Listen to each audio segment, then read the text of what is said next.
there was a gentleman from BET. I don't know if he was the president or the founder or whoever, but he said, "Look, I'm going to vote for the devil I know versus the devil I don't." Mm. Basically saying all politicians are it's a whole different breed. He said, however, I think the one I know is going to at least espouse the values that I have. Why I can't see myself voting for somebody that I don't know, Yeah. and I really don't on that side of the equation. As I look back, I don't know if I think Joe Biden is the Joe Biden of his first 30 years in politics, or if Joe Biden is the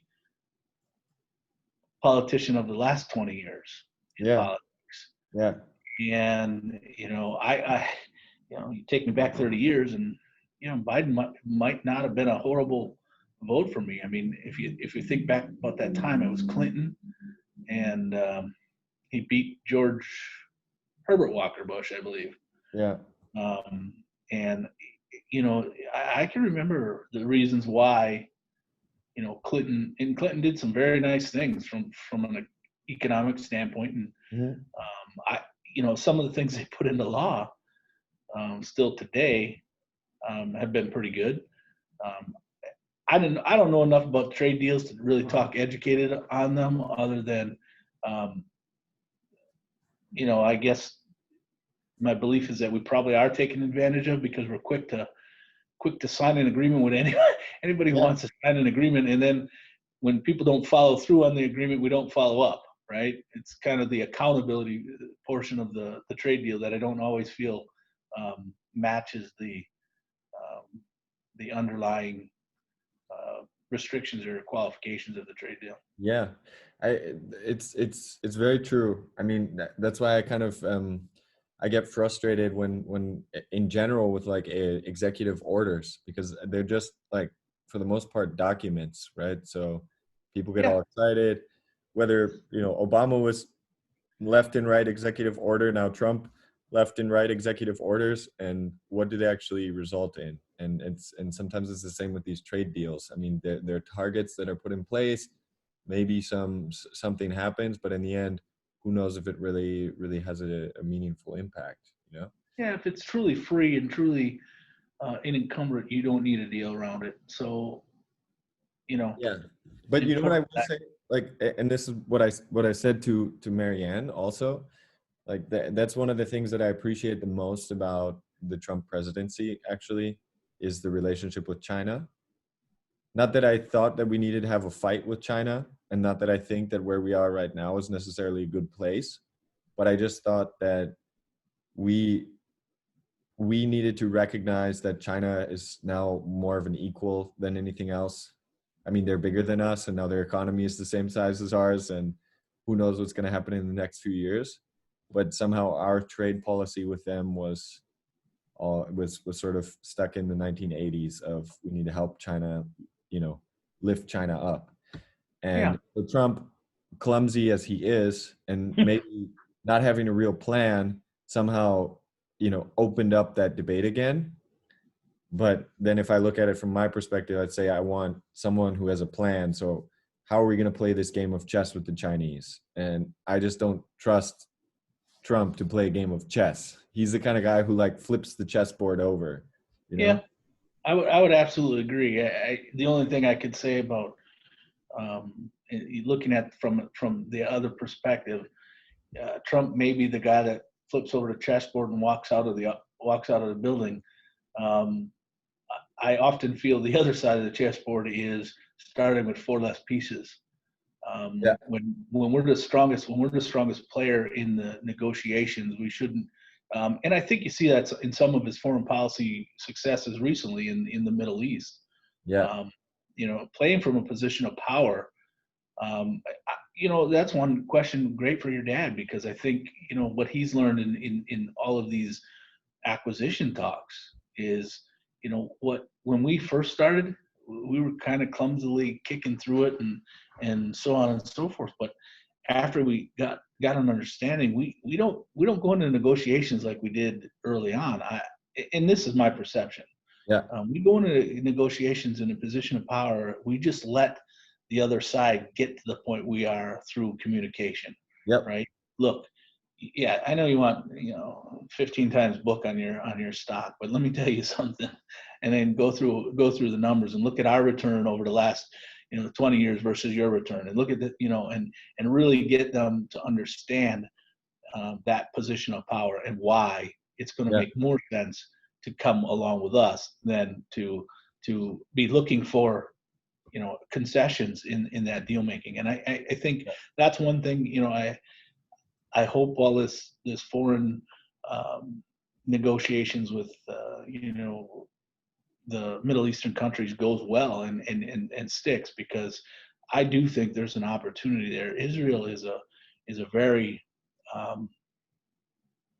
very smart country, very good very good with technology. Mm-hmm. I don't know if you remember Booming tech back scene. Yeah. that. Booming tech scene. Like they've got their kind of whole Silicon Valley going on out there. Yeah, and I don't know if you to me it's all around a lot more around the security space. Mhm. Our Silicon Valley's space is really about um, kind of in my opinion, the flashy shiny ball, the flashy light, the whatever. They're more into understanding the data and processing the data and understanding how to secure the data, Yeah. which to me is critical moving forward. I mean, it's nice to have an iPhone that has all this information on it, but if you can't protect that information, you're going to find a challenge that a lot of companies unfortunately won't be able to meet. And that's where that level playing ground comes in too, right? Yeah. So do you like to take it a step back? And in our first conversation, we didn't talk too much about Trump actually, but kind of bothers me is that so look, you're a business person, you're working for a company that has put together a really nice strategy and executed on that strategy and followed a plan. The thing I hate about the way that Trump operates, he's theoretically, part of the reason he was elected is because he's a good business person, because he hires the right people. He's talking about all the time how he hires the brightest, smartest people. He's a great manager and so on. And it just, on the outside, it's like he doesn't have a plan ever. And that he's bringing in people, he talks them up, they go and they try to execute and it doesn't work, and then they're out, or the next person comes in and so on, and putting unqualified people on the job, doing a 180 at the last minute during the negotiations, whatever. And maybe he's just a genius and he's doing like the crazy man strategy of negotiations and just being unpredictable, but sometimes I just look and I'm like, man, you couldn't run a real business that way. You wouldn't want to work for someone like that as a CEO. I don't know. Do you feel that sometimes, or? I look at Trump a little differently. I don't look at I look at Trump a lot like I look at how this place started. You talk about a specific strategy and a specific plan, but nothing was written down and nothing organized to the point of academia, right? There was Sure. no 55-page guiding document. They basically have three circles, and those three circles are employees, shareholders, and customers. And if we take care of all of them and meet in the center, we're all going to get a portion of that wealth. I think some people underestimate Trump's planning. I think he is hard on his people. I think he turns them over because he does stop on a dime and change course. But I also look at his results and say, look, what he told me in 2016 is happening. I just saw an interview with him on Oprah from back in I think it was about the Clinton era. Sure. And what he said in there was not much different than he says today. Sure. Look, we from a foreign relations standpoint, we are stuck on we're weakened by these things. And he was talking about how we worked with Japan after the war, as opposed to how we worked with the Middle East or how we worked with China. Mm. And so he kind of went into that in a little more detail, and I got to thinking, I'm like, so when I hear, well, this guy doesn't have a plan, I think his plan has always been Maybe up here, maybe he has a hard time articulating. I don't think he's the best communicator in the world. Actually, I think he's one of the most horrible communicators in the world Mm. when it comes to, you know, getting it from maybe here out in some mechanism for somebody else to digest it. He just does not do well. I mean, everything's a beautiful thing, a big this, the biggest that, the best this, Yeah. when you use adjectives like that, I mean, all you're doing is um, demeaning what you're really saying, right? Sure. The root behind it is seems to be weakened and can be attacked. So why But do you think? But why do you think like when you talk about hiring people? I agree with you that sometimes there are hard driving leaders who people kind of burn out, and also if there are a lot of changes, it's just not you don't have a lot of stability in the team and so on. But like when you look at the hiring decisions, right? Like, I mean, obviously everyone pays a lot of attention to Jared Kushner, right? mhm, Who knew something about real estate and not much else, and he puts him in control of a lot of things. From Middle East strategy to I don't think it's called the war on drugs anymore, but drug addiction.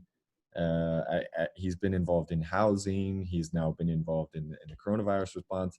Of course, that's a classic one. But then there are all these other instances of like Rick Perry, Department of Energy, doesn't know anything about energy, right? Doesn't know anything about the science behind it or the markets. I mean, even governor of Texas, where there's a lot of oil production and so on. But still, like putting people who don't really have a background in it into that role. And of course, that can sometimes work. Of course, it happens in the startup world all the time, where people who don't have any idea just kind of, if you get the right person with the right attitude, they can make it happen. But I feel that it's a little bit different when you're talking about these government institutions where it's affecting you know uh, the everyday lives of people throughout the country, and you're talking about it, going from maybe administering a business, a couple thousand employees, to suddenly a government agency that has a couple 100,000 employees, right? And just throwing kind of the structure of the organization, the hierarchy of the organization, the momentum, or you could say stagnation, right? If you're looking at it the other way, and throwing that all into the wind and just saying, I'm going to put my guy there. And I just feel like that's bad management.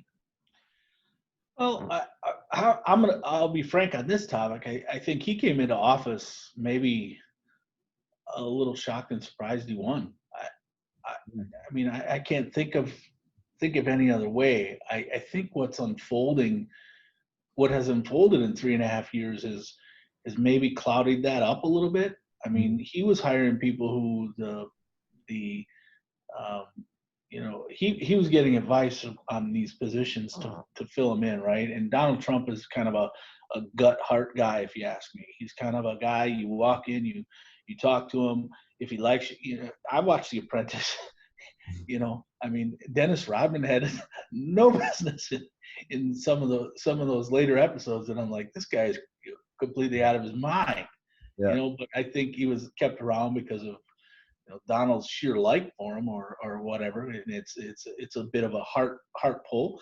And I think him putting his family members in there, it was more, I think, a defensive mechanism because he didn't know what he didn't know, but he did know he could trust certain people. And Sure. if you can have that trust, and I think he was caught off guard. I think I I don't like the way he was treated on the way in. I don't like the way he's being treated now.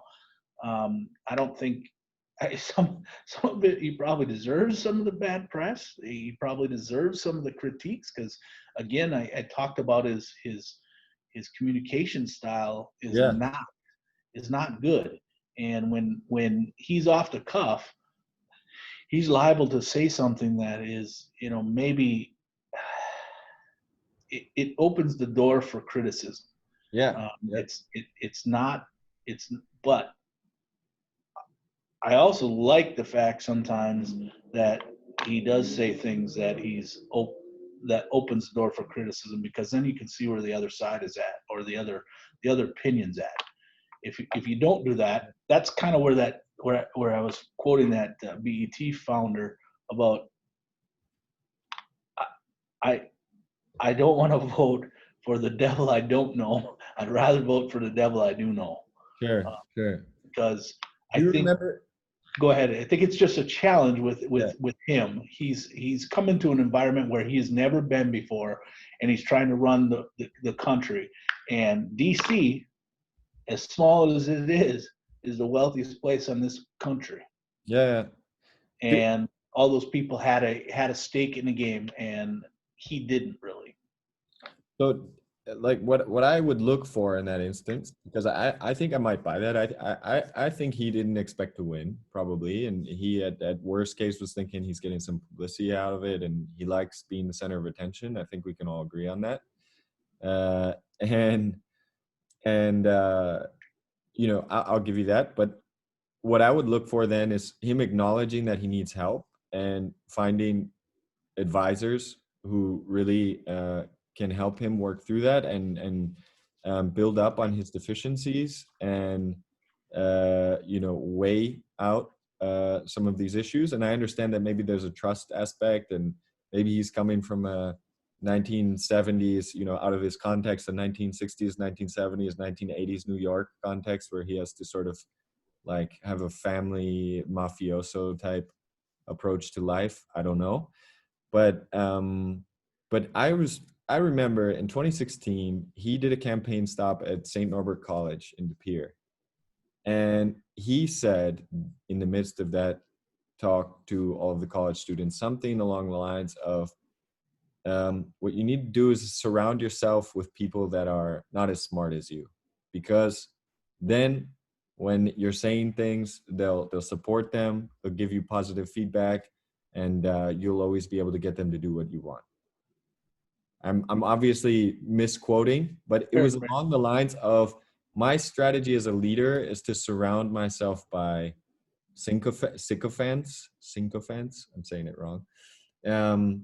People who will yes men, right? Surround myself by yes men, or easily manipulated dumb people, rather than saying I'm going to surround myself with experts, with people who can fill in and complement my skill set, can guide me when I'm off the rails and so on. And to me, like, if you think about all the good leaders we read about in business and in government, they have that support system, and it bothers me that he doesn't. Yeah, I don't. That's one place where I think he was probably off the cuff, and he probably went astray. He probably, if you were to play that back to him today, maybe it would sound differently than what he thought he was trying to. Because I just can't see myself saying that, anybody saying that to a college kid coming out of school. To me, it's just the opposite. How if he wants to be liked by you, saying something like that seems, huh? Why would you say that? And I do think um, you know, I think I think unfortunately the way that bureaucracy works is he hasn't had the opportunity to let the people that he was bringing in lead. They were out to get him. I mean,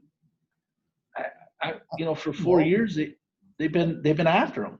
I mean, I And agree with you that, I mean, there are certainly people who there's, if you take it in the worst sense, the whole impeachment campaign began before he took office. And I will somehow subscribe to, there were certainly people who wanted him out before he got in, for sure. Um, but like, take the example of like the Environmental Protection Agency. So big organization, huge impact on our economy, on the regulations of our, clean air and drinking water and energy and so on and so forth. So he put in Scott Pruitt, who's a guy from the coal industry.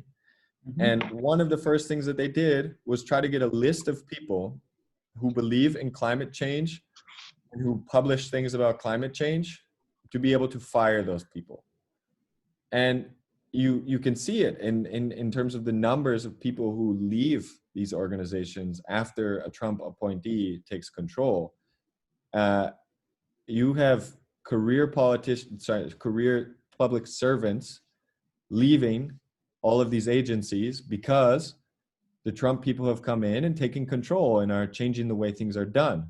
You might argue that that's a good thing, but my point is you can hardly make the argument that like his appointees haven't been able to have the impact. It's quite the opposite. They're having a huge impact on these agencies, and then ultimately what happens. And now I'm not saying you might disagree and say, hey, it's a good thing that the EPA is changing and all these career people are out. Whatever, that's a different discussion. But what I wouldn't buy, your lights are going off. Yeah. What I wouldn't buy is that, you know, Scott Pruitt didn't have an impact on the EPA because people are out to get Trump, right? No, I don't think I would say that. I think the people he was put in place have always had the opportunity to make an impact, and I think the impact they were trying to make was, you know, one of the things Trump ran on in 2016 was to drain the swamp, was to Yep. get Yep. career politicians. You know, I don't know if that was a Yeah, slip yeah. up intentionally or not. I knew you were gonna try. I knew you were gonna say something. Career politicians out of the decision making process. I think, you know, honestly, from where I sit in Green Bay, Wisconsin versus Washington D.C. I mean, I saw a guy, Paul Ryan, who, you know, before he was put on the VP ticket, I thought, man, he's doing a decent job, right? Well, he had a Republican president, and yeah, for a couple of years he had a Republican Senate, and you know, so I kind of, I think it was the last, or maybe it was the first 2 years of his term was he was Speaker. He had the Senate at least by one vote. But after the fact, now I look at it and I'm like, was he just being played by the regular politicians? Why would he allow these things to happen as Trump came in the office? As we controlled that house, why would his own party allow these things to continue? Yeah. And I struggle with. I'm a drain the swamp guy. I think I would put a 12-year term limit on everybody. Yeah. Yeah. You know, because I think True.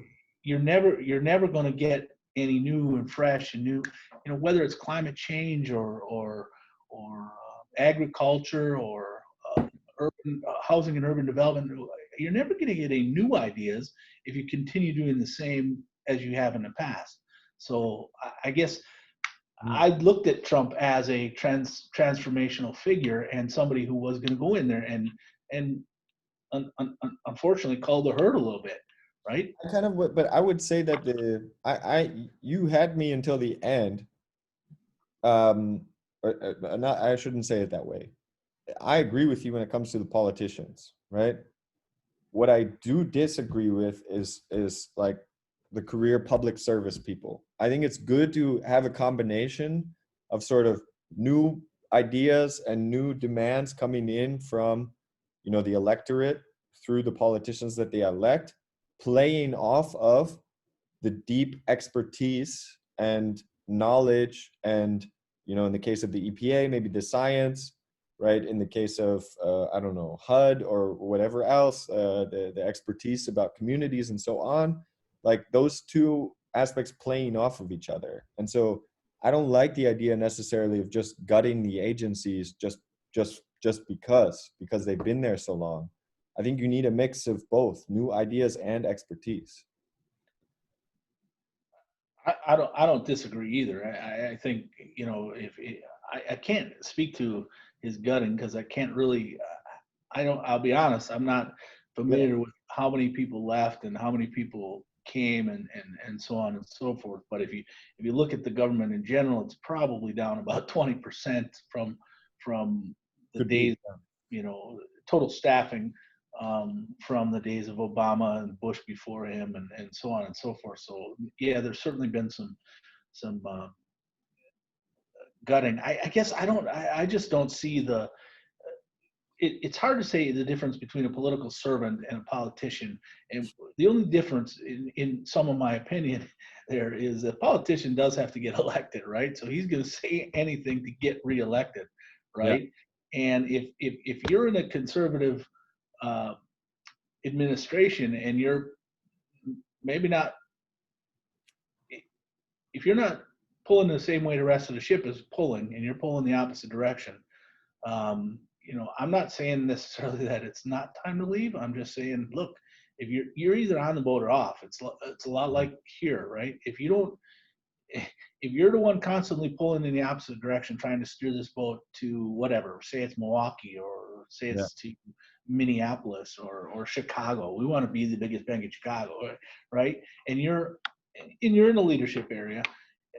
I do think, that that's a strategy, right? That's a direction, and by not having that capability to eliminate some of that dissent, Yeah.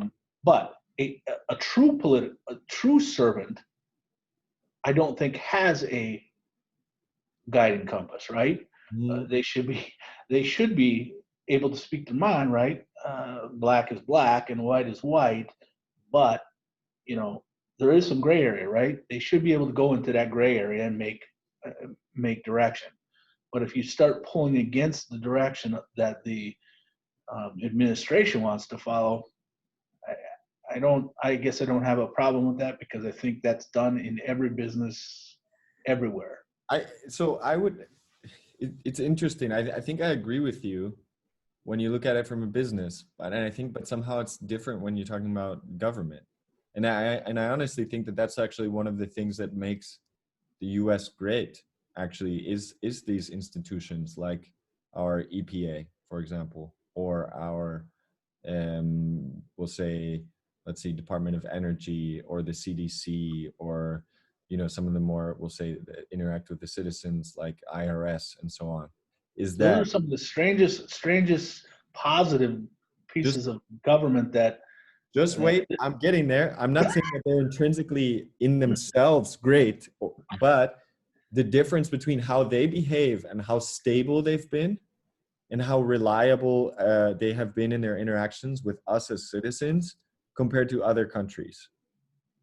Like, you don't have the corruption. Yes, we have the kind of legalized corruption that we've talked about with politicians and everything, but corruption within these government institutions is almost unlike any other country on the planet.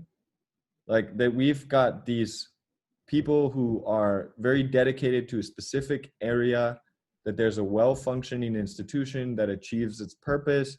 There's no corruption, right? It's not necessarily fully efficient at all times, but it more or less does the job that it's supposed to do. It provides employment. I mean, like, all of these things to me are compare very favorably to the situation that you'll see in most of the developing world, in the underdeveloped world, and then even in Europe, like, which are subject to who's the politician today, from which neighborhood are you? I'm going to give you this kind of service versus that kind of service. Have you paid your bribe yet or made your donation, right? Like, that's something that we in a way have taken for granted in the US. I think that we've had, like, really good government service, even though it can always be better, even though maybe you could argue it's declined over time. But that's one of the strengths, is that it wasn't so beholden to who is the leader. It's kind of, presidents come and go, but the IRS is going to process your tax return when you submit it, and then send you your return, you right? hope. And right. And then, Yeah, you hope. I mean, yeah, or hope. your social security check is going to arrive on time, and you don't have to bribe somebody or call somebody to get it done. And you know Medicare benefit, on and on and on. I don't disagree. I don't disagree that those services are have been provided and are very strong. And I don't know enough about the outside of the United States to talk about how those systems work. I think that is a function of you know there's so many layers of bureaucracy that it's very difficult to get to that level and make an impact, right? Yeah. Those people, those people there are literally, there used to be a commercial, time to make the donuts, right? they're I strict. I don't remember that. But It's they're strictly there to perform a specific task, and if yeah, it's I recall when I walked into my first banking job, and the first thing I saw was people typing stuff in on the computer and flipping pages and typing stuff and flipping pages, and the next thing I know, at the end of the day, about half hour before, nobody's typing anymore. I'm looking around and they got these ink pads on, and they're stamping these ink pads on those pages that they had flipped over. It took me about 3 days. I got up and I said, "What in the hell are you doing?" Well, these are date and initial stamps. yeah. So this is the work that I did today. They stamp it and then they go file it. And I said, "Well, why are you stamping it?" "Well, so that you knew I did the work." I said, "Well, you just typed it into the computer." And I got nothing from the person, and I'm thinking, wait a second. You don't realize that when you're typing in a computer, there's a digital record being created that says John just typed this in. Yeah, And I think to some aspect that's why there is that insulation between the true. leaders in those levels, that you just don't get to until you get to that decision level, that director kind of level in the government. I don't know what that is, a GS-18 or whatever. I mean, I No shoot, I idea. think the highest GS when I was in the military that I knew was a GS-14, and she reminded me a little of Hillary Clinton the way she walked around there. I still remember her name, and I know I'm going to run into her one of these days. Yeah. But she was something. But yeah, I'll give you that. I just think the like whipsaw of this 4 years we're going Democrat and this 4 years we're going Republican is never good for that kind of organization, right? Yeah, and I don't disagree with that. I think that's why it's very difficult for me to see 2 4-year elections, and I think when you have a turnover after 4 years, you don't see a lot of that transitional change. Yeah. Typically, the second 4 years, you see a lot of bloodletting. Yeah. There's a lot of change that's happening, and that's because they don't have to worry about election anymore. Number one, Yeah. they can set it up for preferably their next is going to follow in their shoes and keep the thing going. Um, but when you say Republican, Democrat, I cringe a little bit because I'm a conservative in belief. I believe strongly in the Constitution and my constitutional values. Yeah. We talked about it on the first time that the First Amendment, Second Amendment. I believe in the Supreme Court in the way it stands today. I I believe in the Electoral College. I mean, that's a huge thing for me. Yeah. Huge. Because if so, I would be on an island. I don't, Green Bay, Wisconsin. Wisconsin, what do we have? 10 electoral college votes, a population of 4.5 million or something like that. So Whoa, whoa, whoa! You're underselling us. We're 6 million. 6 million. All right, 6 million. Why did I say 4.5? I don't know. There's a reason I Like said 4.5. 5.8. It's like 5.8. Yeah. It might have been thinking of something else, but Yeah. so yeah, even 6 million, because I've done the math on the COVID statistics, so I know I've used that number before, but I've got the 4.5 in my head. But those things matter to me. I think I that's one of those things that concerns me. I don't know where, right now, I don't know where Joe Biden stands on these things, because to yeah. me, those are very important items for me. I mentioned the last time I bought my first handgun, even though, I don't, I don't, uh, to some extent, I feel security is going down. Um, I've been thinking about you now when I'm basically entering rooms. I was in a restaurant earlier ordering some kimchi, and I realized I had my back to the door, and I was like, oh Boiled cabbage. Oh, yes, boiled yeah, cabbage. the Korean fermented cabbage. It's good. It's Ugh. but Oh, I was thinking, I'm like, I got my back to the door. This would make John super nervous. And then I kind of like had to. I was just looking, and then I'm like, nah, I'm not gonna let it get to me. And then it would, and I don't get. I struggle about you not being afraid wherever you're at over there. That to me is like, how? I mean, you guys have it seems like a lot more attacks at least in the news, more. Now, yes, I love that you brought this up. I had a crazy experience. Not a crazy attack or anything. I had a crazy experience talking to someone from the U.S. who actually watches a lot of Fox News, and she had come to visit Madrid, and Madrid's a really nice city. Yeah, it's a big city. Yeah, there's some crime and so on, and every day I'm sure there are people murdered and so on. But so we're sitting in a nice, normal restaurant in a nice little neighborhood and having dinner, and I barely knew her, and then when they went to the bathroom, they insisted on going together, and they wouldn't go. No one was allowed to go to the bathroom by themselves. And I just asked, what's that about? And it's, oh, well, we just got to be safe. And okay, safe. Like, we're surrounded by, this couple's like 80 years old. I'm right here. The waiter's really nice. The place is pretty nice. Like, okay. And then food comes, and she takes a charcoal pill, which like a pill of charcoal, and I asked, well, what's this about? Well, it's protect against food poisoning. I'm like, what do you mean food poisoning? Yeah, well, like when sometimes there's the quality of the food's not so good, so on and so forth. And of course I try not to overreact, but I'm like, you realize, like, we're all here, we're all safe, we're all living here right now. Like, there's nothing bad happening. This is not like Europe is not falling apart. And so eventually we had a nice conversation, and she just said, yeah, I just, on the news, I see all these things all the time, and I get the impression that it's not safe to be in Europe.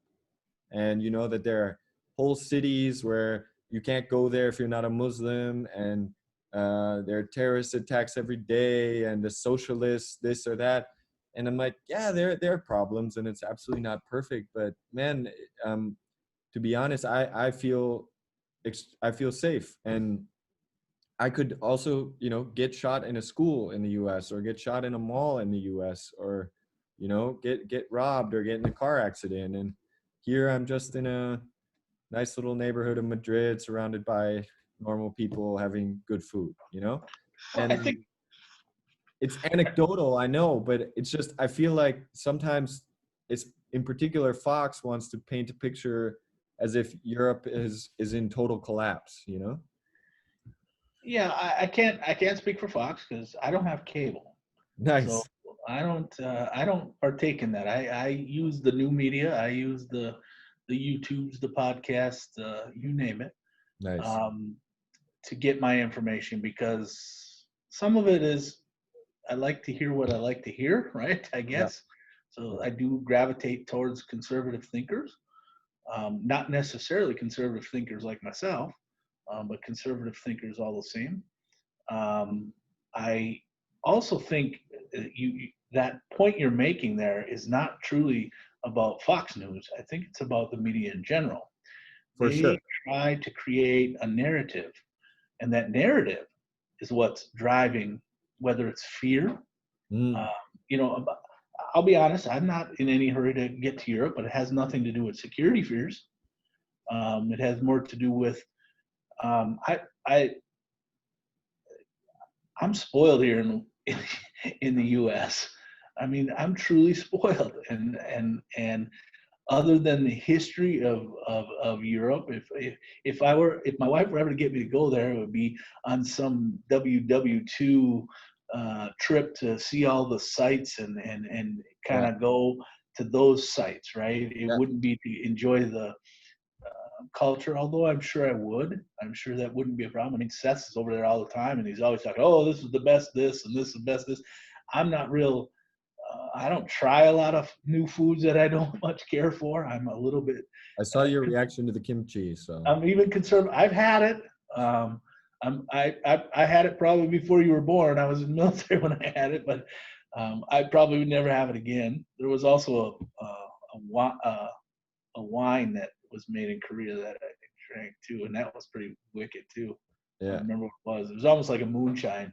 Yeah. Um, Yeah. I don't remember what it was, but anywho, but so I'm conservative in that nature too. I'm not just conservative as a political thing. I'm conservative in, um, but I don't have any problem hopping on a plane and going to Florida, or, I'm going to stay away from New York because big cities aren't my thing. Yeah, When yeah, I go to Chicago, I do go to Chicago because I have to for business. I've been in New York because I have to for business, but it's truly not my. Uh, it's just not my cup of tea, right? I'd rather go yeah. to the Black Hills, or Nice. Florida to a beach, or to Arizona to play golf, or those types of things are more in line with what I'm like. So Your speed. it's not always conservative No, values. no, but that particular image of Europe, I absolutely agree that there's a sensationalism in general with media. It just happens to be that that's one of Fox's favorite narratives that I have observed. But I'm sure that there are narratives in MSNBC, for example. But I actually wanted to come back to something you brought up. So the Supreme Court, Hmm. what do you think about term limits? There's some liberals who've been calling for, packing the court and so on, and expanding the number of justices and as a strategy. But you know, the term the what is it called? Lifetime appointment, I guess, right? Um, the length of time that the justices are serving is growing over time, also because people are living longer and so on. And I don't know when they came up with the idea of a lifetime appointment, the idea was right to make it so it's not political, like we were talking Yep. before, right? They don't depend on a single president or party, and they need to be impartial, observers of the Constitution, right? Or protect the Constitution and interpret it. And we prostituted that. Yeah, yeah. And so, Yeah. but term limit, like a long-term limit, could be a solution, right? So not 4 years, not 6 years, but think 12 years, for example, or 15. Okay. I already mentioned I believe in term limits. I Yeah, think even on the Supreme Court, I believe in term limits. yeah. I think you got to find a way where you unpoliticize the term limit, though. When you think about four, 2, 4, and 6, right? Those Mm-hmm. are the limits for the politicians that get voted in. Um, you know, so it can't be a multiple of 4, because now you got an issue with, you're always going to be dealing with that presidential election year. If you did something where it was X amount of years, X amount of terms after, um, your Your your appointment. date of swearing in, your appointment, right? Yeah. That's different than saying, um, XYZ. And quite frankly, if you have 12-year terms on the rest, and you put these terms at something, maybe it's something longer, maybe it's 13 years, or something. I don't know what Yeah. that is, but Yeah. I'm sure math people could figure that out, Mm-hmm. to kind of say what is going to be as non-political as you possibly can for the replacement of those folks. I wouldn't have a problem with it. I Yeah. don't. As of right now, I mean, the reason they were given this, um, constitutional, uh, you're elected for life, doesn't seem to be what's happening. So why? Now, you may find it hard to believe from from a conservative standpoint, but that's just more so because I differ in the elements of who's doing what, and I do think the You, you mean in saying that it has become overly politicized? I think it has, yeah, absolutely. I mean, I think and I don't. I think one side or another has pushed that philosophy. I don't. I can't think back to, um, the last Chief Justice before, not before Roberts, the one before. What was his name? Thurgood Marshall, I think it was. I don't know. All right. Anyways, I don't remember when those guys were getting voted in, but I do remember, Senate. I do remember approvals in the Senate coming out at like 98-2. Yeah. So it was overwhelming approvals. Now it's Who's ever got enough votes in the Senate? That to me means it's political. Well, Yeah. is that truly what we want? No, I don't. Do I absolutely want a more conservative justice? Absolutely, I do. I want somebody who's going to look at the Constitution and not read into the Constitution. I do think Constitution is somewhat of a living document because in there, people said, well, we have this amendment for the 16th, 17th Amendment, right? But in the Constitution, it says what? All men are created equal. So it's hard to justify sometimes what they're. Is that in the Constitution or is it? Yeah.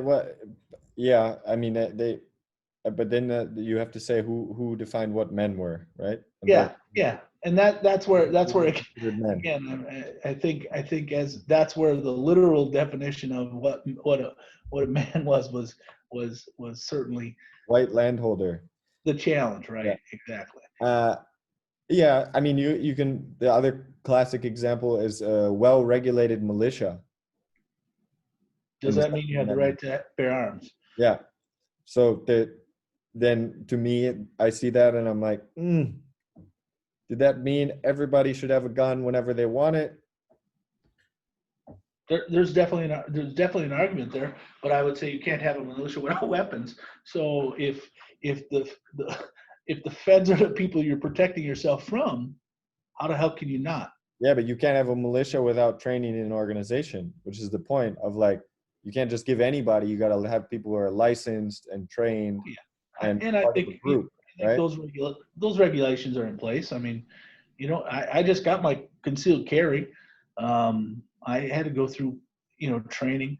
I've owned weapons before. It's not as though I haven't, and it's not as though I haven't shot handguns before. It's just as though I've never really felt the need. I just feel what's going on in this country today is a little bit is a little scary, and I don't know what to think. I'm sure my parents never felt like this. No, you mentioned that, and it's funny, and even yeah, I think that also. I think we can all agree on that. That's our point of unity, is that we're all scared. No, but but you would say, and I asked you this the first time. Do you feel safer having had the gun, having bought the gun? Yeah. Yeah. I feel safer only because the reason I sit with my face to the door. Yeah. I'm in control of my actions then. I don't have to worry about somebody else being in control of my actions. Yeah. And that's, again, here I was in the Air Force and I don't really care to fly. It's not because I don't want to go places and travel. It's because I don't have control of the cockpit, right? I don't like my wife driving. I never like my son driving. You're sexist, man. A lot of people would say that. I'm kidding. But she does. She drives. She absolutely she does. She'll drive me. But she's like, it's just always been. That's just me. That's my upbringing. I don't know that it was my parents. I don't know that it was them. I don't know that it was my grandparents either, because even my grandmother, who died at 96 years old, almost 10 years ago, drove a car as long as I can remember. Yeah. And so it wasn't like, it was just. No, it's a personality thing, it sounds like. Or probably is. Like I said, it relates to that sitting with my back to the door. But Look at me now. I mean, this is exactly. The door's right there. I see everything. That's actually so that your computer's not facing back towards the door so people can see you on YouTube all day. That helps too. But no, we don't allow that streaming to go on. What are you talking about? But I'll be honest, like with the gun thing though, like I see your point about being in control of the situation. What I always imagine is like, if I have a gun, other people with guns notice that I have a gun, and somehow we've reached a different level of, if there's a conflict, it's a different kind of conflict. If there's a guy with a knife, if there's a guy, whatever, in general, like, so yes, I have control over my gun, but by having my gun, maybe I have less control over the situation, depending on who the other people are involved in. You know what I mean? Like it changes the vibe. Well, I'm sure, certainly think that's possible. I'm pretty sure the kid in Kenosha, Kyle, whatever Rittenhouse or Yeah, whatever, would yeah, say that you know, having a gun in that situation probably wasn't a good thing for him. Um, yeah. and I get that, you know, but when I think of my weapon, It's it's concealed. it's not so much self defense for me, Yeah. right? It's self defense for my family and the people around me, maybe. Mm. Um, I that's weird because I truly I don't think outside of um, you know, I can't ever think of, even if it's concealed, nobody knows, Yeah. and and the only person that's going to know is if there's somebody, you know, call it a school shooting or a whatever. Um, then maybe I, you know, take it out. But who knows? I mean, if it's happening right in front of me, I'd probably jump in front of the bullet, you know, Mm. versus use the weapon if that's all I needed to do. Um, Good to but know. you gotta understand that it's not. I don't think for a lot of people, I think it's a masculinity thing. It's a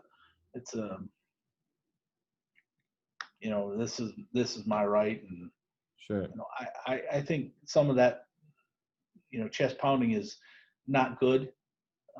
I only mention it to you because, you know, that's the open conversation we're having. It's um, not to brag or show off. It's just to say, look, there Yeah, is some yeah. concerns in this country, and at this point in time in my life, you know, I'm going to be 50 years old next year, and I don't.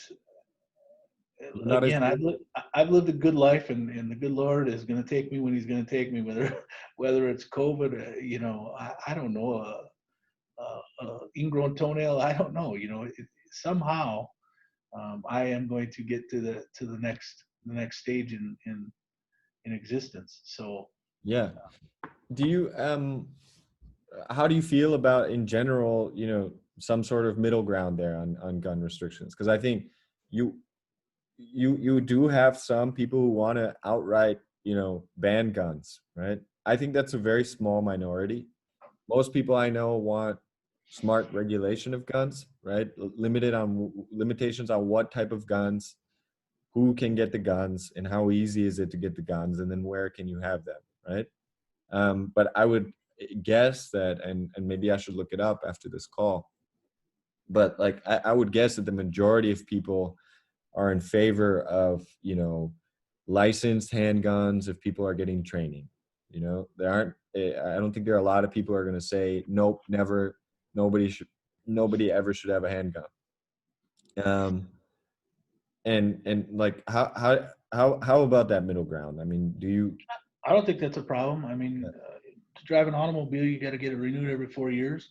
Mm-hmm. Um, I, I know most Second Amendment folks would probably be in an argument because, you know, driving a car is not a right Yeah. um, afforded by the Second Amendment of the Constitution. But I don't disagree with the premise of that there has to be some guidelines around who gets a weapon, what kind of weapons, um, and really maybe not even what kind of weapons, but what kind of training to get a specific level of weapon, right? Yep.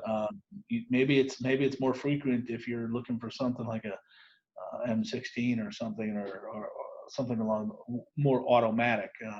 Now, Sure. let's not get into the argument about, you know, the kits that can change a semi-automatic to an automatic, because most guns, even shotguns, have the ability to shoot multiple shells just by pulling the trigger. So, Right. uh, you know, it's not like you have to pump or do anything along those lines. So, um, yeah, I don't have a problem with that. I think that the struggle is that when you when people seemingly give up certain pieces. Remember, we started this conversation about Trump's negotiation Yep. tech, right? When you Yep. start from a point of um, maybe weakness, you don't necessarily have the um, you're going to give up more than what you get, and then they're going to come back for more and more and more. Where I think if you start from the sign of strength, where it should be, maybe no limitations, and you get down to, hey, this is legitimate. I think we're well beyond the point where we should be able to keep a national database instead of a state database, or whatever that equates to. Right. Even that probably um, eliminates a lot of the challenges that we have, just keeping a record more nationally as opposed to locally. Yeah. Uh, I think you hit the nail on the head. I feel that the NRA, in taking a defensive stance, right, goes too far to an extreme of like wanting, you know, basically complete deregulation. And whenever there's a school shooting, you're not allowed to talk about the fact that, they don't want to talk about the gun at all. Like they don't, it's just, there's no movement there from the NRA, it feels like, to the point that, so then if you're someone who does support gun rights, what I would say is reasonable about it, like someone like like you don't necessarily have a home in that rhetoric, I would say. yeah, And I maybe don't I'm I don't subscribe mischaracterizing. to. I certainly don't subscribe to, um, you know, following the Amendment to the to the T on that aspect, because it doesn't have, when they wrote the Second Amendment, they also didn't have the type of weapons that we have today. Um, but I do think, um, that is what the NRA does. Is they're starting from the strength standpoint that the Constitution gives them the right, and who unless there's an amendment passed that changes that right, we're not going to give up anything, Yeah. um, in those negotiations. And I somewhat, it depends on who needs it worse, right? The Mm. and if more and more of, knock on wood. I mean, I can't recall the last shooting. 'Cause Um, nobody's been in school. it's been that's a good point. Um, but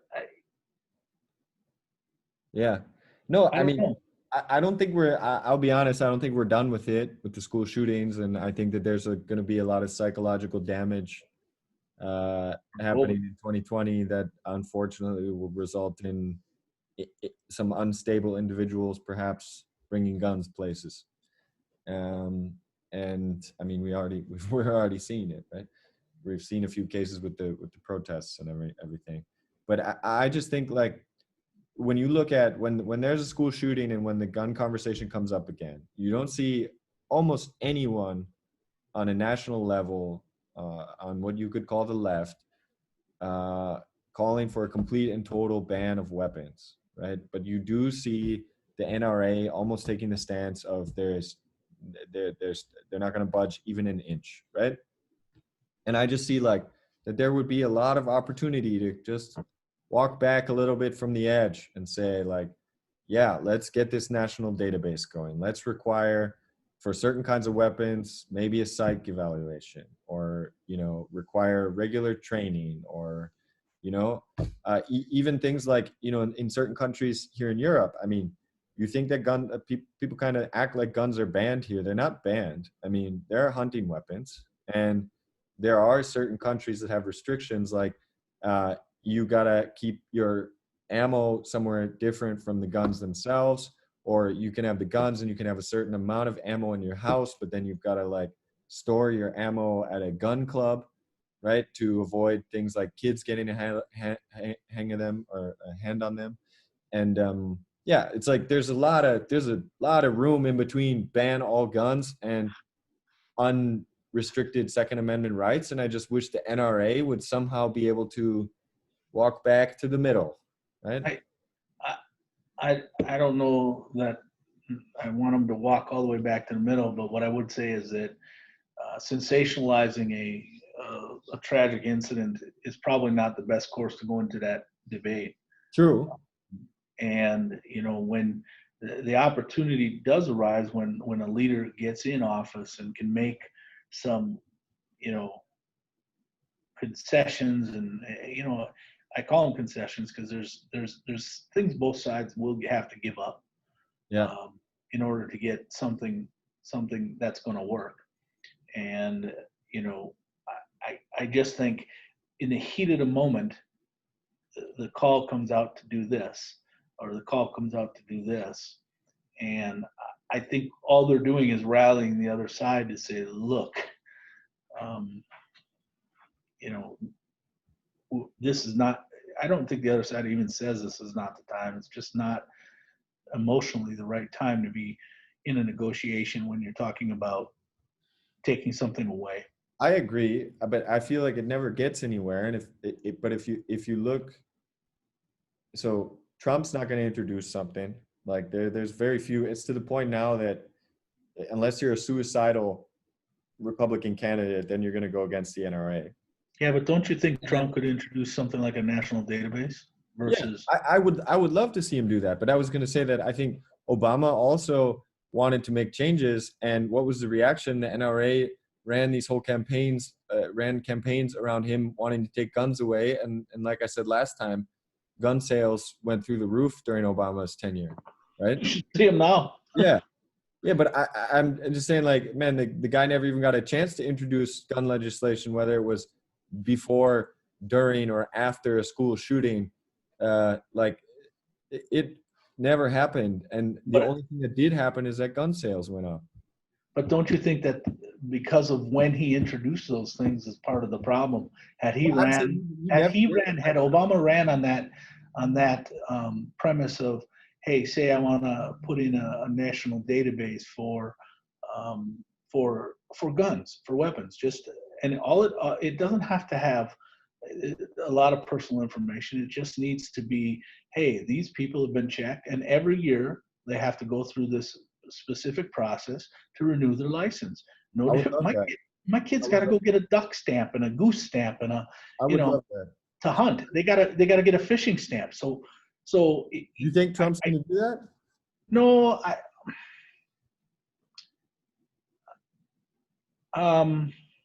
no, I don't think it's been a part of his platform. I don't think it's been a part of his shtick. So I don't think he will. I think what Trump is doing is what, in my opinion, what he ran on in 2016. These are the things I'm going to do, and he by whatever means he does it. It's he's already renegotiated NAFTA. He's already renegotiated. He got out of the Paris climate thing, which was something he ran on. He got out of the Iran deal. He signed a couple of deals with UAE and the was it Bahrain maybe? Yeah. For peace deals. He's started slapping restrictions on China. All these things that he said he was going to do. I don't remember gun care being anywhere about. I do remember him talking about Planned Parenthood and not funding them from the government. I also think he talked about that with PBS from a standpoint of, hey, why should we be paying a public broadcasting system, subsidizing them? So I would, like, you're bringing up so much stuff that I would love to respond to, but we won't be able to answer all of those things. I know. But what I would say is, like, to keep it on the gun thing though for a second, yes, I agree. So he didn't necessarily run with that as part of his platform, but why didn't he do that? Because the NRA would have gone against him and would have put their might behind whoever was the last man standing, Ted Cruz, Marco Rubio. Maybe. Yeah, right? And why is no one like Obama or a Democrat able to suggest a national database of guns? The NRA will kill them. The NRA will say, like, they're making a database so they can come and knock on your doors and take your guns away at night. Like, make sure that you have a bunker and store your guns in a bunker and get more guns because the Democrats are coming for them. Like, so my point is, the only politicians who could ever introduce that legislation would, one, be Republicans, but even then they don't have that much of a chance. Like, I think what I'm saying is the NRA's position is so extreme, even Republicans are afraid of the NRA. I think you're overstating that.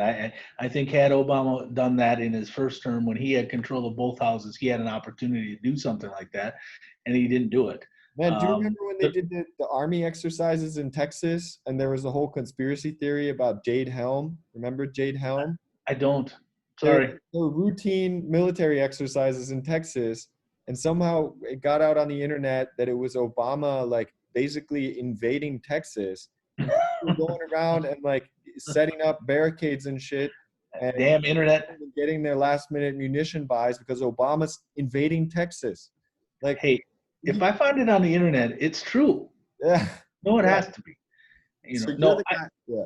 I agree. I agree, Tom. I mean, you're 100% right, but I think sometimes it does take somebody's belief to the core in order to get that sort of thing happen. Absolutely. And you know what? For as much as I can say, I'm not a firm believer of a single payer healthcare system and how Obama got that pushed through. He got to push through. Yeah. So it's hard to say that will never, those stars will never align, and Democrats won't be in control of 3 houses for a period of 2 years. The trouble is that those politicians, those people that are lifetime in there for 47 years, don't want to lose their seat, and they won't change their damn vote because of that pressure. That's a fair point, but If people were in for 12 years, maybe you'd see a lot more action on things along those nature, because you can get to a majority, and if truly is the right thing to do in the right and it's done the right way, um, people who are relying on that for their livelihood are going to kowtow to the people who are spending the most on you're absolutely right. lobbying. That's why the credit unions still don't pay interest in the United States. Yeah. Right. Yeah. Or I'm not interest, taxes. Yeah. Yeah. Sorry. Not like a bank does, like we are. Nice. Okay. I don't want to keep you after 5. It's already like you should have clocked out, a long time ago. That's right. I'm not worried. So that was fun. Hey, thanks. Next time we got to tackle all the things you brought up at the end, right? Didn't even give me a chance to respond. Paris Climate Accords, NAFTA. That's part of the good deal right there. I can get the last word in, and yeah, fine. This is your experience, your negotiations experience. All right, my man. Nice. Take care. All right, I'm gonna wait before you go anywhere. I'm gonna try to stop the recording and make sure that it worked. All right. Okay.